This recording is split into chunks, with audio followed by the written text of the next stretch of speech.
Good morning, everyone, and welcome to CMRAO's first webinar. Thank you for joining us today. My name is Sahai, and I'm on the communications team at the CMRAO. Also here with me today, we have Alina, Claudio, and Amani. Today, we're presenting CMRAO Licensing Overview, presented by Robin Dafoe and Sandy Vizely. During today's webinar, we'll cover the following: a bit about the CMRAO, licensing, and who needs a license, the complaints process, discipline and the code of ethics, and we'll also have time for a Q&A. So I'd like to take this opportunity to run our first poll and get a sense of who is connecting with us today. A poll should be popping up in your screen right now. So our first poll question is, what is your experience with webinars?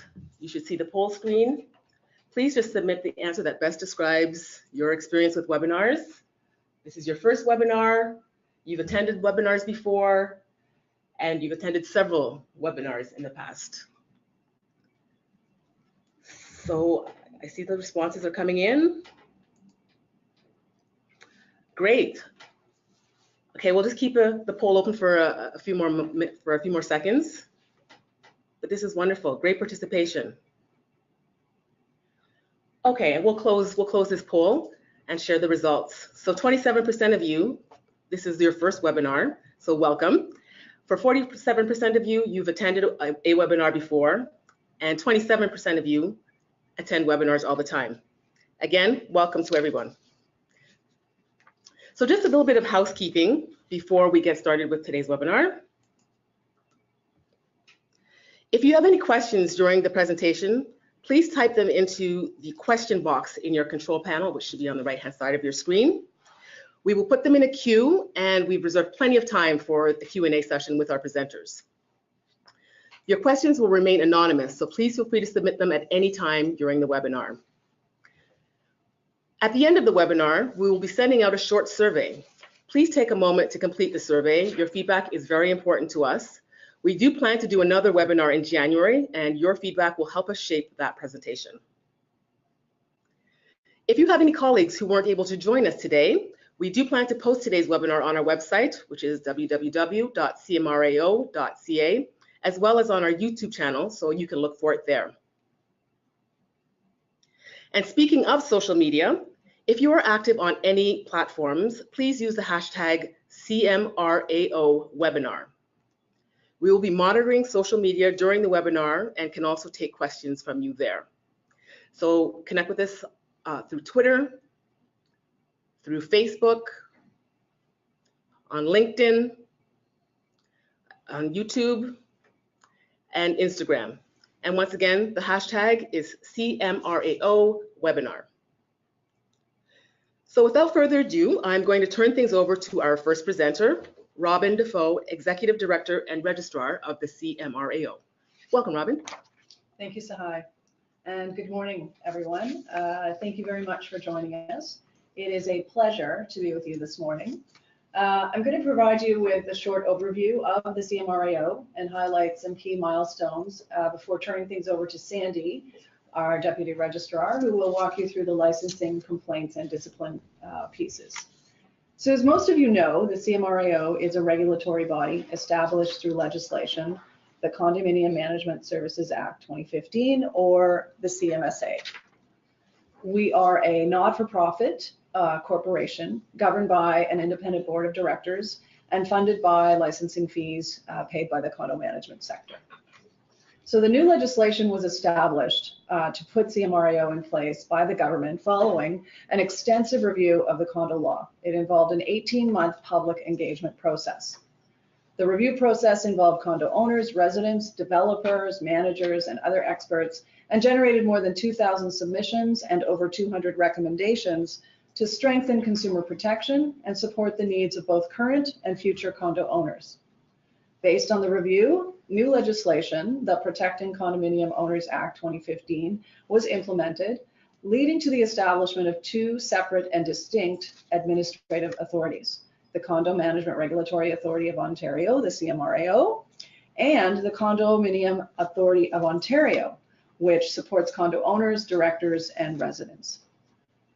As you can see on the screen, the CMRAO was created to help protect consumers in Ontario's complex and rapidly growing industry by administering a mandatory licensing system for Ontario's condominium management companies and condo managers, and by handling complaints about condominium management companies and managers regarding compliance with the Act, its regulations, and with a code of ethics.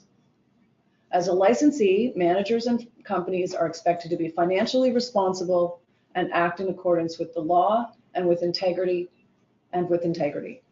So in a nutshell, the CMRAO is committed to protecting consumers by implementing new licensing standards for Ontario's condominium management sector. Effective regulation by the CMRAO means condo managers and companies will be licensed and meet a minimum standard for education and experience.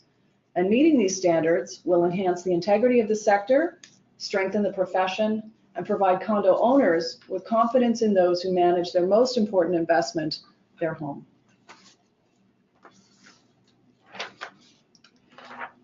So moving on to some key milestone dates.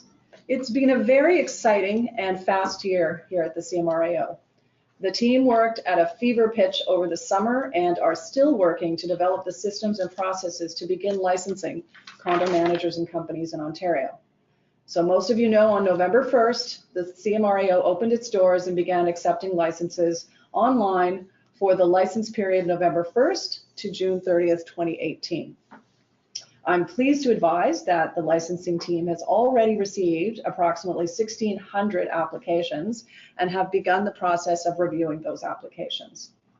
And given the volume, this is going to take a little bit of time.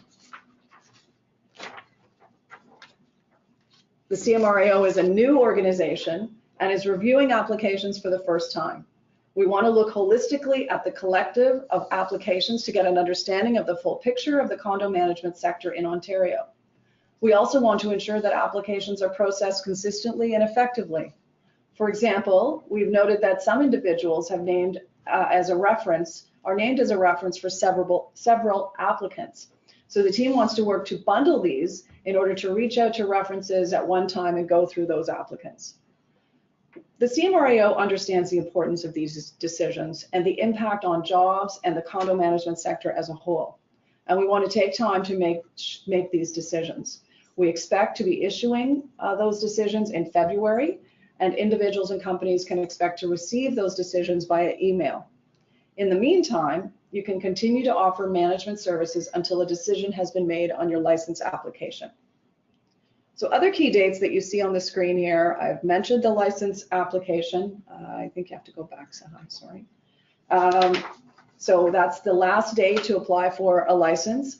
And otherwise, if you miss the January 29th deadline, you will have to operate as a limited licensee and potentially under supervision. So you're basically going back to the start.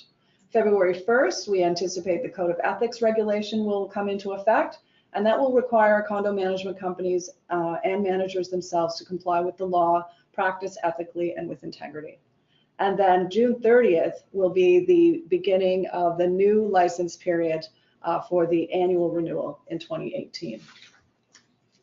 And so I just want to recap the key licensing application dates so that no one misses these dates. Please tell your friends out there.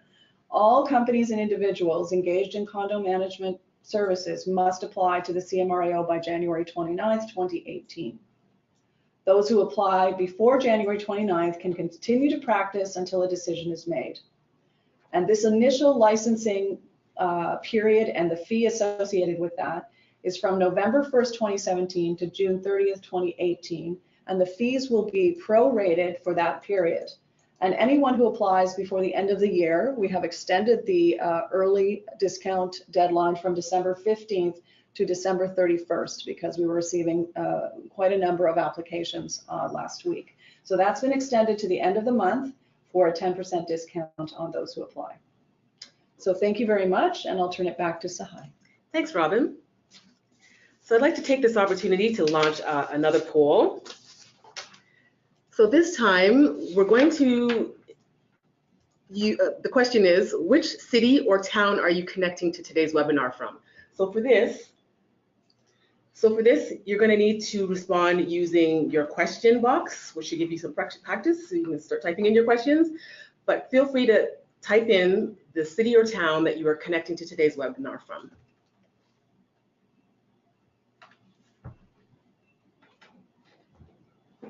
Oh, great. Okay.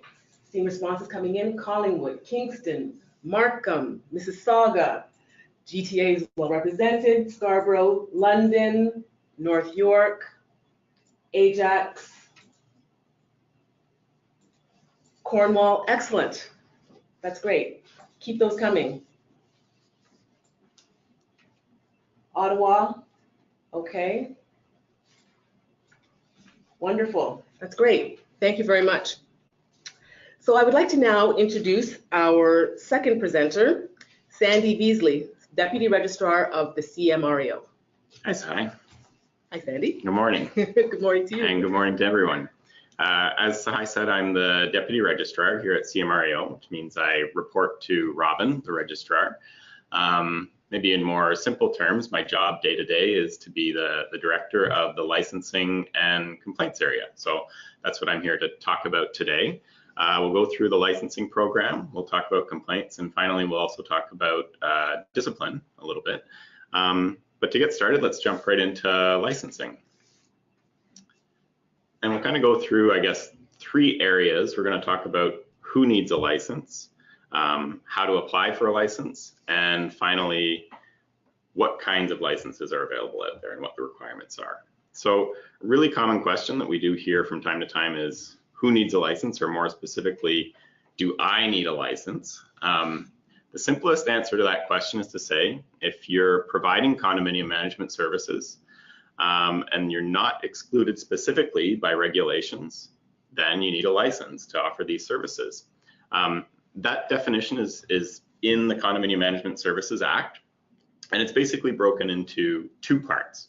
So condominium management services are defined as 1, collecting or holding contributions to the common expenses or other amounts levied by or payable to the corporation. So in short, collecting money for your client, the condo corporation.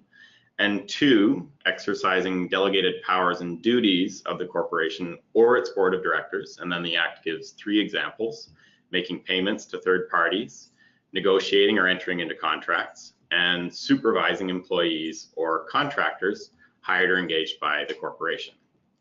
So I want to talk a little bit about that first part, which was collecting money for your clients.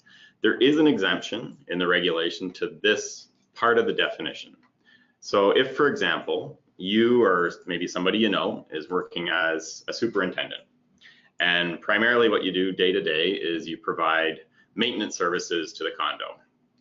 You can, from time to time in that capacity, collect money from contractors or other service providers, as long as 1, you have a written agreement in place with the condo board, and 2, anytime you collect that money, you promptly deliver it to either a board member or a licensed condo manager hired by that condo corporation. The second part of the definition, the part around exercising the delegated powers and duties of the condo, is a bit more rigid. So if you're exercising these powers and duties, you need a license. The only exemptions we have to this part in the Act are very much occupation specific. So for example, if you're an accountant and you're providing accounting services for a condo, and as long as everything you do falls under the purview of the license you hold as an accountant, then you don't need a condo management license. That said, we do get a number of different questions on this topic still. So people come to us saying things like, I prepare budgets. Do I need a license to do this? Or I take meeting minutes for the board. Do I need a license to do that? In response to that, we're currently in the process of really just finishing up a guide that we'll have published on our website that gets into some more specifics, provides more details about really what it means to provide the delegated powers and duties of the condo corporation. But for now, I do want to say this.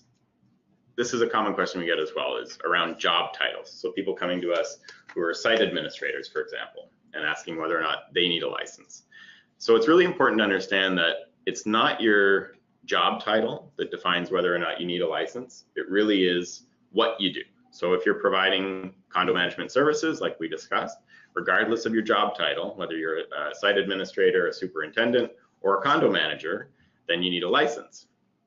The second thing that I would want to touch on is that we do recognize some difference between what we could define as management functions, the things that do need a license, and more administrative functions. So if we're talking about, for example, supervising contractors, and we think about overseeing maintenance and repairs, management activities might include things like developing a schedule, estimating costs, advising the condo board on those costs, developing requests for proposals, etc.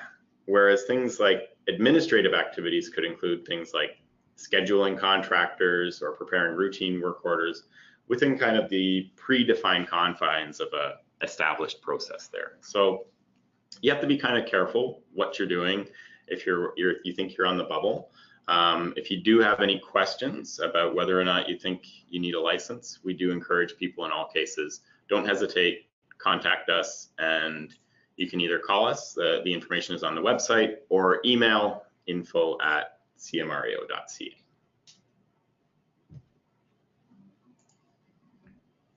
Okay, so now we talked about who needs a license. The next step is how to apply. So I think a lot of the people online today have probably already submitted an application for a license, and for that we thank you very much.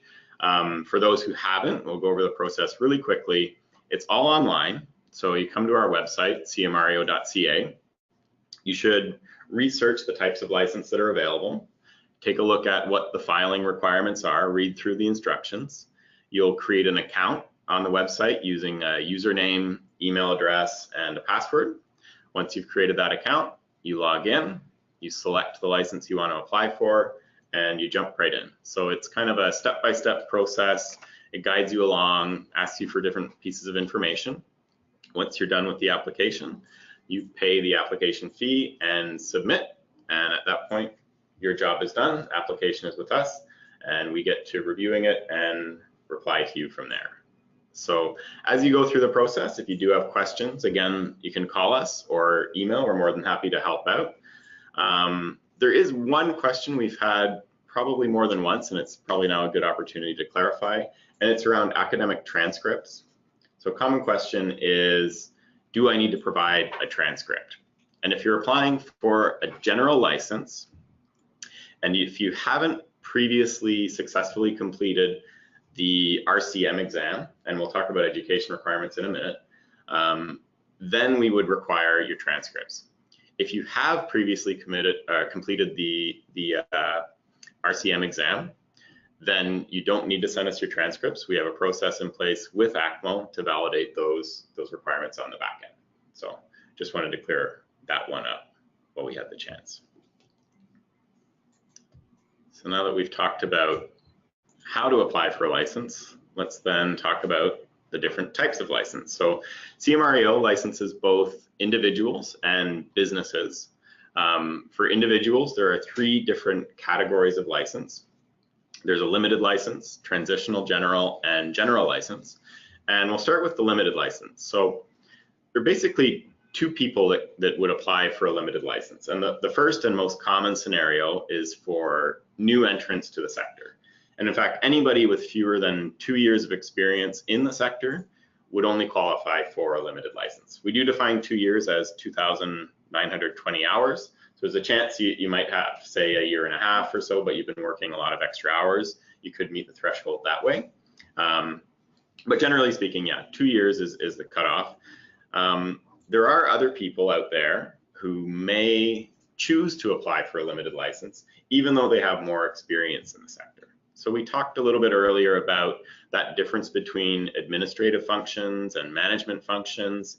So if, for example, what you do primarily day to day, you think are administrative functions, and you happen to cross over into that management section from time to time, you might look at the limited license as an option, but we would really warn that there are a number of conditions on a limited license. So if you hold a limited license, first and foremost, you need to understand that you have to work under supervision. So you have to have either a general licensee or a transitional general licensee that oversees your work. You also have to then work directly for a condominium management company, a licensed company. You can't work directly for a condo corporation itself. You also have to take note that you can't enter into any kind of contracts without the prior approval of your supervisor. And you also can't manage, control, or disperse any more than $500 of general funds without approval either. Two other things to note: you can't manage or control or disperse reserve funds or sign status certificates. So there are a number of conditions on the limited license. If you're looking at that as an option, I think it's important to note all those things and be well aware of the conditions and decide which license is right for you. The next license to talk about is a transitional general license. This is in effect very much like a general license. People who hold this can do all the things that a general licensee can do. You can supervise a limited licensee. You can act as the principal condo manager for your company that you work for. The difference between this license and a general license is that you haven't completed the education requirements yet for a general license. So you have about roughly 3 years to complete those education requirements. In fact, it's closer to about 3.5. Really, really important to note with this type of license, the last date to apply is January 29th. After the 29th, it's no longer available. So if you're out there offering condo management services, you have more than 2 years of experience, you haven't done the education yet, really, really, really critical to get that application in by January 29th. The third type of license that we'll talk about is a general license, which is generally we could call a full license. This is for people who have 2 or more years of experience and who have already met the education requirements. And I think we can jump to the next slide, in fact, to talk about education requirements. So for a general license, you have to meet a certain standard of education. And that standard has been defined by being based on 4 courses developed by the Association of Condominium Managers of Ontario, or ACMO, as I think a lot of you are familiar with out there.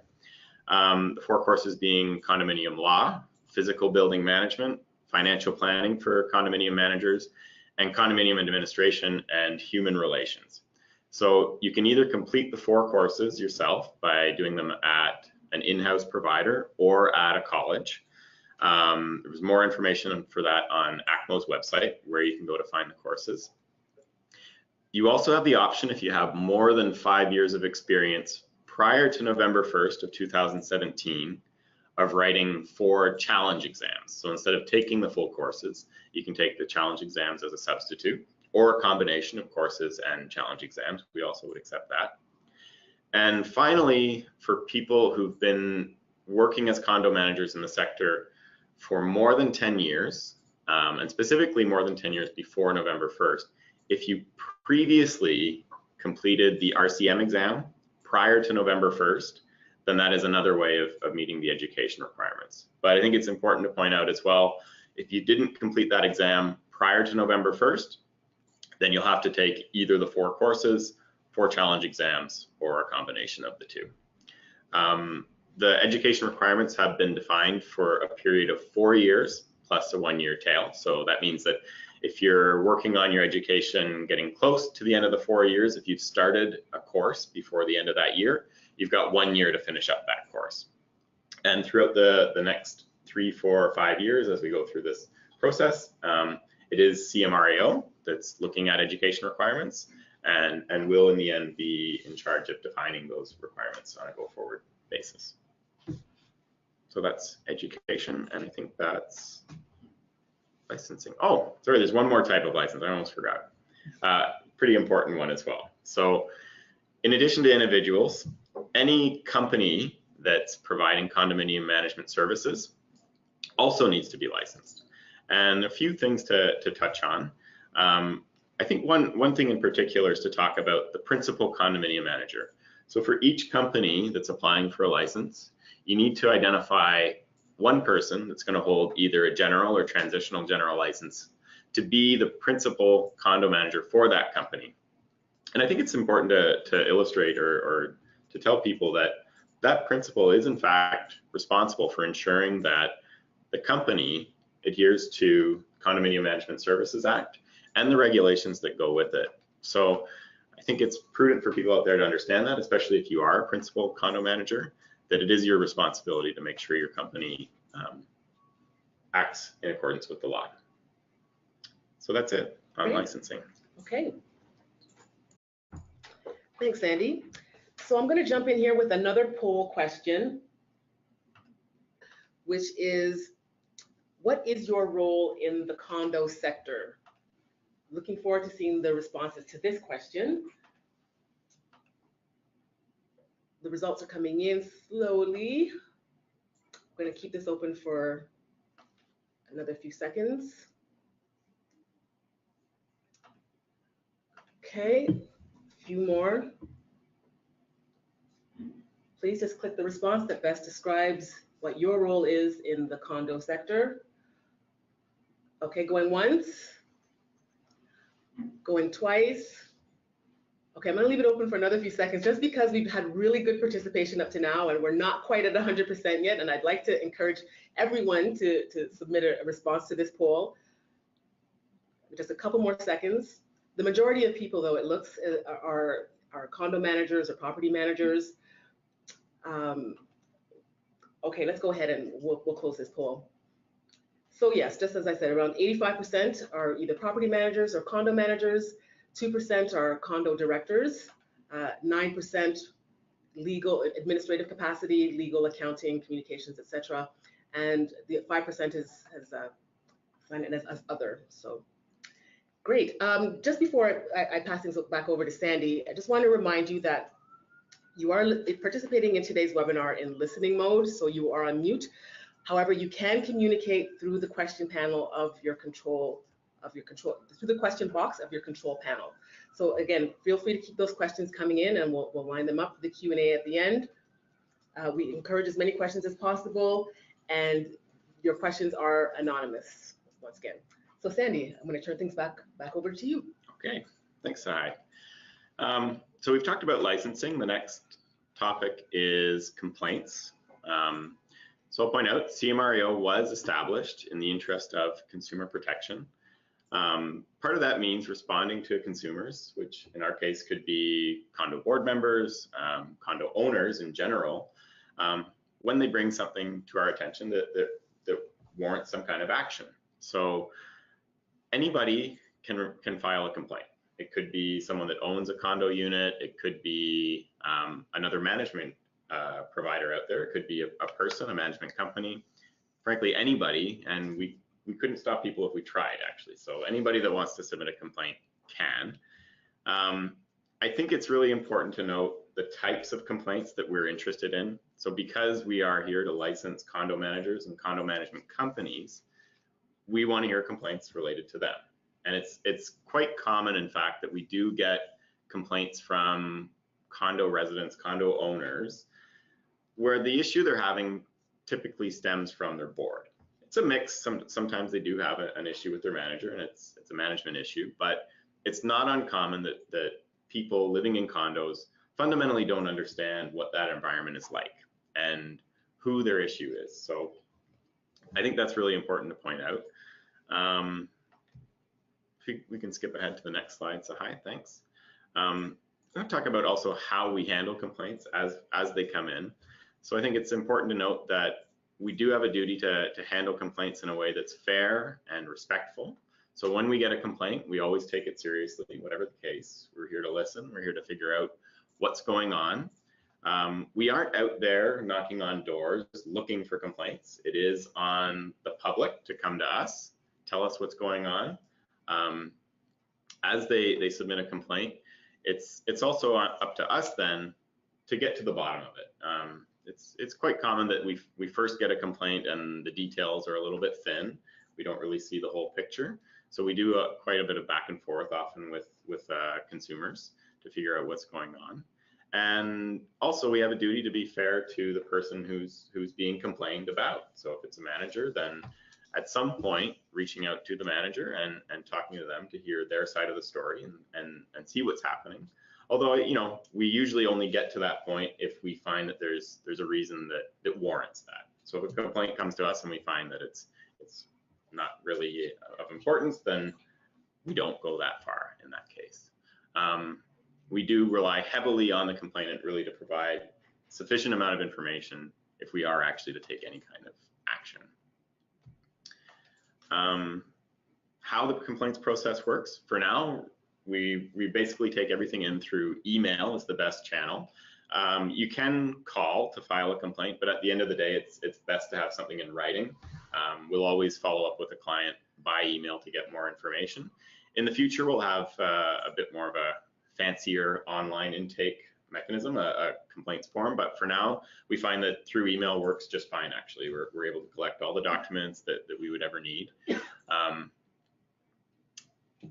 Once we do have the information we need regarding a complaint, we do have to do a bit of back and forth between both the complainant and us and the person being complained about. But also the first step of action I think that we typically take is some kind of informal resolution. So we want to figure out what it is that the complainant wants. Depending on the severity of what they brought to our attention, it could be as simple as an apology in some cases. Things can escalate if the issue is a lot more serious. There's a lot more, at that point actually, if it's something that involves financial mismanagement, fraud, those kind of topics that really would then lead to more formal inspections and investigations. That's another topic altogether. But typically speaking, I think what we see are these kind of lower level complaints and things that we can resolve on a more informal basis. So we'll skip ahead from there, and actually you can jump that slide to the final one. Yeah. So within complaints, I think it's important to reiterate one more time that we are here to protect communities, to protect the people that own condos, and we need to evaluate the complaints we receive and how they relate to the Act, for one, the Condominium Management Services Act. And then in the future, we're expecting to start February 1st to start looking at complaints as they relate to the Code of Ethics.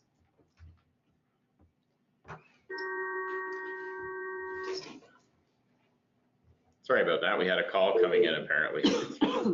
Somebody's trying to reach us. And they're still trying to reach us. That's better. Thank you. Unplug the phone. Great. Okay.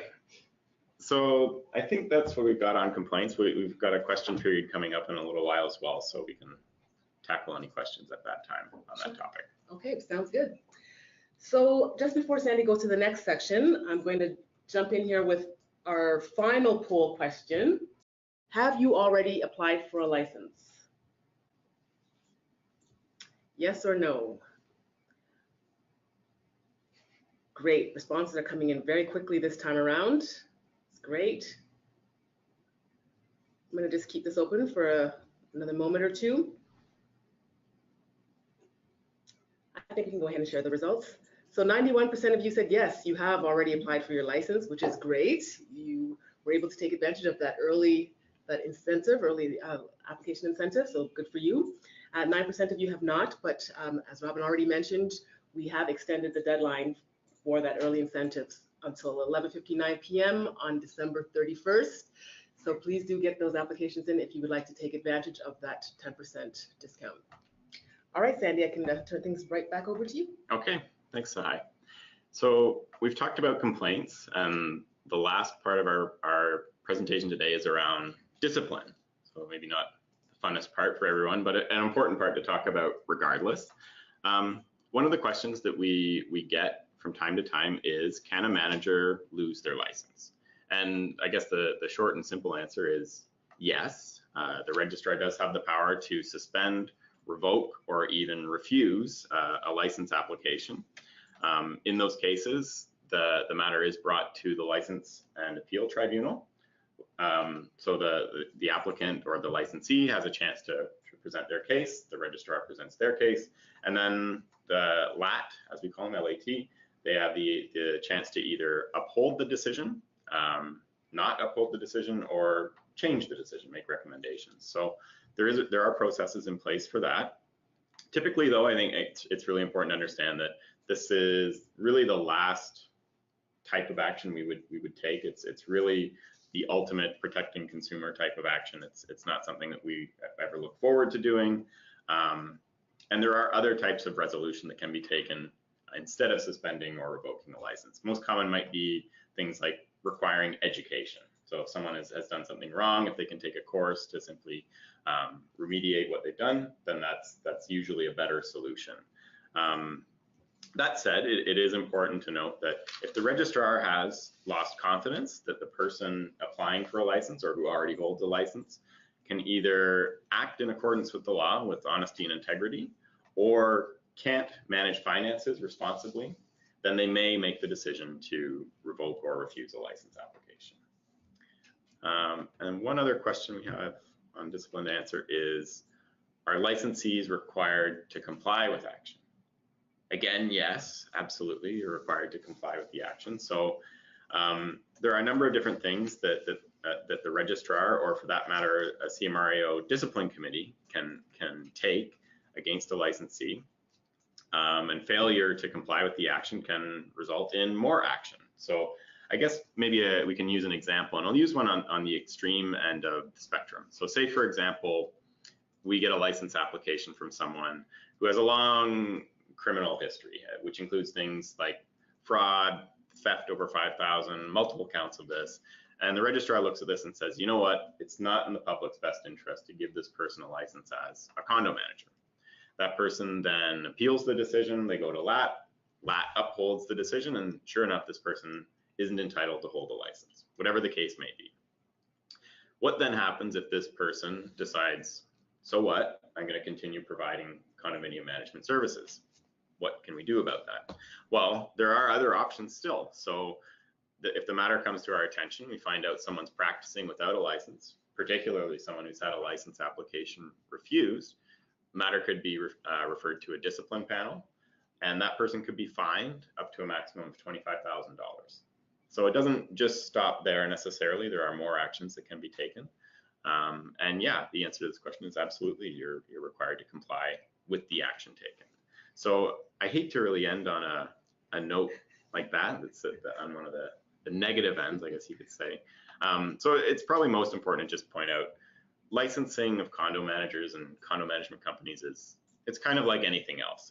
If you're going about your life and you're obeying the rules, then you're in good shape. So we don't want to use these scary examples to scare anybody off, but like I said, if you're doing your job properly, then I don't think you have anything to worry about. And that's about it. Yeah. Okay. So it looks like we have plenty of time left for your questions, so we'll get to as many of them as we can today. If you'd like to get a few minutes back in your day, feel free to click X on the right-hand side of your control panel so that you can leave the webinar. Otherwise, there are, as I said, a number of questions that we have here already in the queue, and we'll start with something that responds quite nicely and fits naturally to what you were just talking about, Sandy. Will complaints relating to issues prior to November 1st be investigated?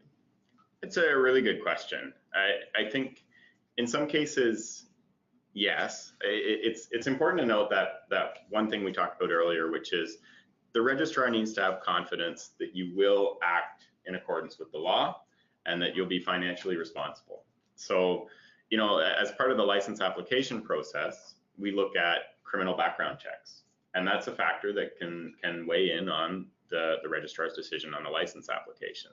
So similarly, I think, yeah, if somebody comes forward and highlights something or brings something to our attention in the past that would compromise the registrar's confidence in that person's integrity or their ability to act with financial responsibility, then yes, it could have an impact.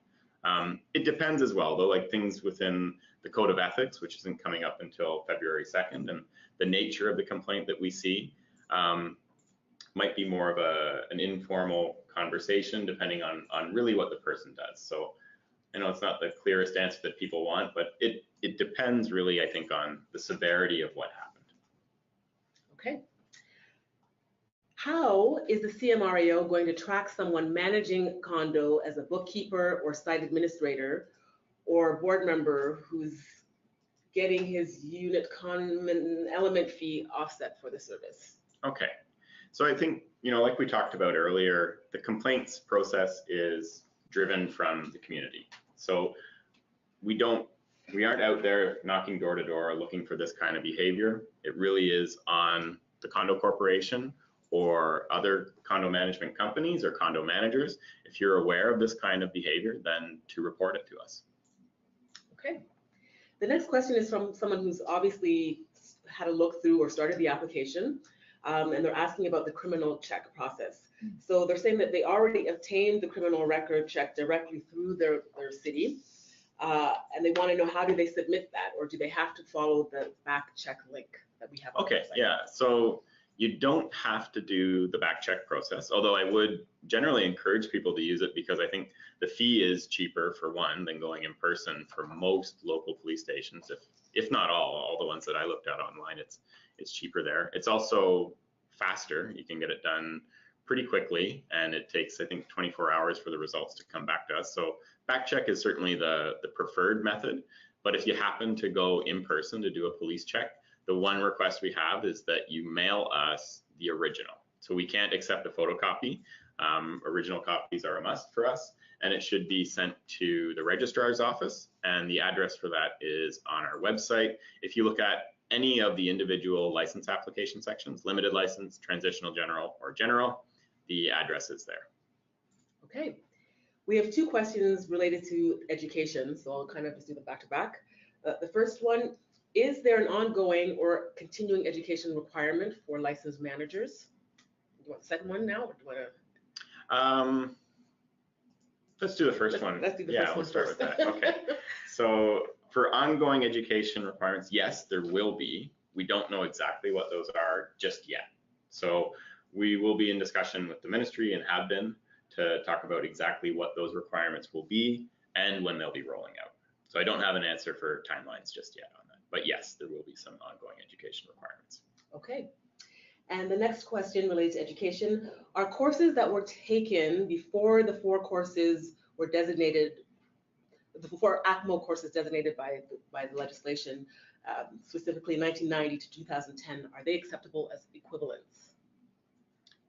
So we have policies around equivalencies. I'm not sure I fully understand the question.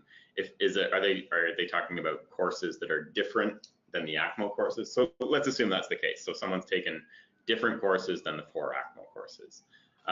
We need to have some kind of established standard for evaluating these kind of requests. And typically what we do is we recommend that the person take the challenge exams related to those courses. So if you have the education, you've got the smarts, you know all the stuff, prove it. You've got to show us by writing the test and showing that. That's the typical standard for educational equivalencies. If you have further questions specifically about specific courses, we're always open to hearing about that. You can email us, but that is the general response you'll hear. Okay, this is a great question.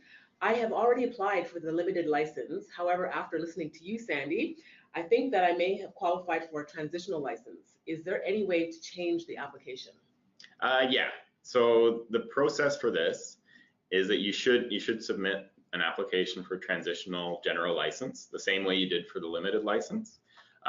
Assuming that it all goes well and we approve that license application for transitional general, we will give a credit of $150, the application fee that you paid for the limited license, towards your first annual licensing fee. So you'll get your money back on the limited license that way, but you do have to actually submit that transitional general license. It's not a simple swap it over kind of thing, because there's questions on the transitional general application that don't apply to the limited license. And it's important that we get the full set of data, everything coming in from the client themselves as well.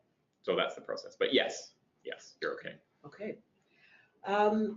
What is the requirements for the renewal going to be? Is it going to be similar to the renewal of the RCM designation in terms of educational credits? For the first year, as far as we know, there aren't any ongoing education requirements for the first year renewal.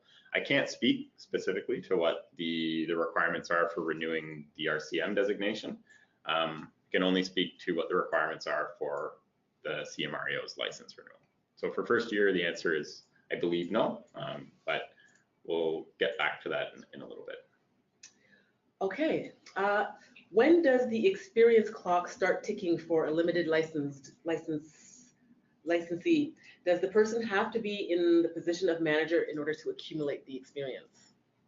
Well, I think that kind of goes back to the definition of providing condo management services. So it really depends what you were doing, right? So you don't necessarily have to have the job title of a manager, but if you were doing things that are considered condo management services, then that experience would count. Okay. Oh, I just had a really good question here.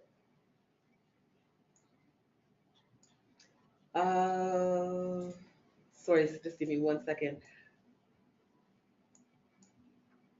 Okay, so this question is related again to the renewal. License renewal is slated for June 30th. However, we will have paid the full license fee sometime after February when we have been accepted. Do we pay again after June 30th when we apply? Yes, in short, yeah, that's the process. So you'll have to pay for the next year's licensing fee when you submit your application for renewal in June. If I could just add, the first fee is from November 1st until June 30th. So right now, everyone is required to be operating in the new licensing framework. And so the fees you pay first are for that period, November to June. The next fees will be your first annual, your full annual license fee. Yeah, that's right. Okay.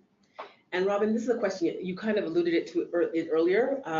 How long is the review process? I have submitted the application on November 3rd and haven't seen any updates except reviewing.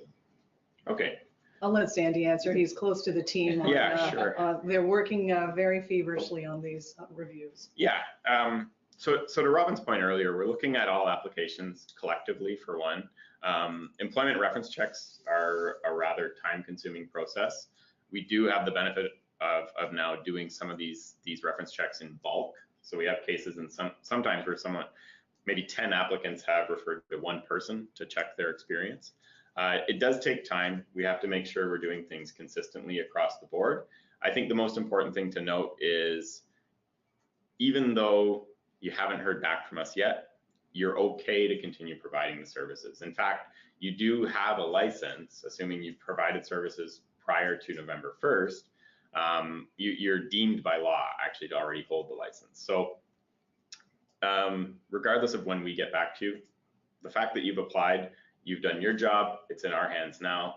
There's no reason to feel nervous by the fact that we haven't gotten back to you yet. I know people are antsy, you submit an application, you want to know when it's coming back, but there's really nothing to worry about. We're just being very thorough. It's the first time for licensing in Ontario. We have a lot of applications, 1,600 came in. We want to look across the sector and understand that landscape and make the best decisions. We know how important these decisions are. So we're going to take our time to do that and get the answer out in February. Great. We have applied for a condo management license. Does this mean as principals, we also have to apply individually for a general or transitional license as well? Well, I think I'm not sure I get the question exactly, but it's really important to note that if you're using the term principal, a principal licensee needs to hold either a general or a transitional general license. Principal is one specific individual appointed by a company which also holds a license, and that person needs to be licensed either as a general or transitional general license. I hope that answers the question. If you need a little bit more clarity, feel free to come back with another question that kind of, so we can gear the answer a little bit more specifically to, or follow up directly with the team. Yep. Will there be a place that a management company can check if complaints have been filed against it? Good question. It depends if there's been action on that complaint. So typically no, like the average complaint that we receive, it comes into us, and unless we find something, then it's not made public. So it's, you have to protect people as well against vexatious complaints. It's not uncommon that somebody might come to us and they've got a bone to pick with their manager or their company or whatever it might be. really wouldn't be fair to the managers, the companies out there, to be publishing all complaints received, regardless of whether or not there's any merit to that complaint. So no, unless there's action on the complaint, then no, you can't look it up. Okay. And eventually the public registry will be available? Yeah, that's a good point by Robin. So as we get through the licensing application process, eventually we will have a public registry. You'll be able to look up any licensed manager, any licensed condominium management company, and on that record, if there were complaints that resulted in action, then you would see it there. Okay, so we're running out of time and we have a number of questions. So I'll get to just like one or two more, and then any questions that we don't answer, we will follow up. We'll either post answers on social media or post them on our website. So I'll get to this one, which is, when should I have my new staff register for the license who started with us since August 2017? And my question just got lost. And is currently taking the ACMO, the first ACMO course. So really important, if they've been working as a condo manager since August 2017, they absolutely need to submit a license application. It's not register, I need to clarify that too, that your company is not registering them. They need to apply for a license. Very important to understand that, and they need to apply by January 29th. Depending on their level of experience and education, they choose the right license for them and get that application in. Could you actually go over that one more time? I just want to make sure I covered every point. Sure, just give us. Sorry. Give us a second to pull it up again. Okay. When should I have my new staff register for the license who started with us in August 2017 and are currently taking the first ACMO course? Okay, now I think that, yeah, that's an important point. So if you're currently taking the first out of 4 ACMO courses, I'm going to assume you're not going to complete the 4 courses before the end of January. That means you need to apply for a transitional general license if you have 2 or more years experience by the 29th, and do not miss that deadline. Really, really important. Okay, and this might be our last question for today. It was recommended to us to apply for a condo management provider license, and there is an option there to list key individuals as well. Do these individuals have to apply for general license as well? And this is a clarification of the original question that from. Okay. Yes, I'm assuming you're talking about the part of the application form where we ask for a list of all people who have applied or will be applying for a license. That might be the section, although there are 3 sections, so I'll go through each one. There's one section where we ask, who are the people who are or have been or have applied? Yes, all those people, that by nature of the question, need to apply for a license. But there's 2 other sections, which I'm assuming you might be talking about, are directors and officers of a corporation and shareholders of the corporation. So directors and officers, it really depends on what they do. That kind of goes back to it doesn't matter what your job title is, it matters what you do. So if they're providing condo management services, then yes, they should apply for a license. And we've seen in applications, there's cases where someone who's listed as president and CEO of condo management company X, they're applying for a license because they know that what they do day to day from time to time does involve providing condo management services. There's other cases where maybe that person, they provide much more of an advisory role or administrative role within the company, and they don't necessarily need a license. And same would be said for shareholders. I think actually shareholders in a lot of cases, they wouldn't need a license. They're investors in the company, not necessarily offering the services. So I hope that clarifies a little bit. But anything more specific on that, of this individual in particular, don't hesitate to send an email to info@cmrao.ca. Send us the message. We can even give you a call and talk about the specific situation. Great. Well, unfortunately, we're out of time for questions, but as I said, please check our website. We'll have the answers to some of the questions that we weren't able to get to today. Robin, do you have anything else, any final thoughts? Thank you, Sahai. Yeah, I want to close by thanking everyone who joined us today. We really appreciate it, and we appreciate the questions because it gives us a sense of what people are thinking out there and the kinds of concerns or issues on their mind. As you can tell from Sandy's overview, there's a lot to learn. It's a new regime. And we understand, the CMRAO recognizes the important role that we play between the consumer and the condo management profession. One of the expected outcomes of regulation involving standards, minimum education, and compliance with a code of ethics is the strengthening of the profession and providing the context for condo management to get the recognition it deserves. We know the transition will have a few challenges, and we're here to help. I think that's expected when you put something new into place. But you can tell from our presentation today and Sandy's answers that the CMRAO is committed to a balanced approach to licensing and complaints, making evidence-based decisions. We know that the majority of managers and companies are committed to meeting the licensing standards and a code of ethics. And there's no doubt that condo management in Ontario is headed to new heights as a valued regulated profession, and will have the confidence of the public and condo consumers. So I really thank everyone who joined us today. We appreciate it. And as everyone has said, please keep your questions coming. The best way we can respond to you is if you let us know what you're thinking and provide us with your questions. Thanks, Ahad. Thanks, Robin. Great. Well, thank you all for joining us today, and we appreciate you connecting. Thanks to Robin and Sandy, and I'd also like to thank our behind-the-scenes team, Alina, Claudio, and Amani. Another reminder that the deadline to apply for a license to continue delivering condo management services is January 29th, 2018, and you can apply online at our website, www.cmrao.ca. Again, we will be sending out a short survey after the webinar, so please take a minute to share your feedback with us and just let us know your thoughts. And as Sandy mentioned earlier, we are just finalizing a guide, and that will be posted on our website. So you'll be receiving an email from us in about a week or so with a link to the recording of this particular webinar, and hopefully we'll have some additional information for you at that time as well. So thanks for joining us today, and we hope to see you next time.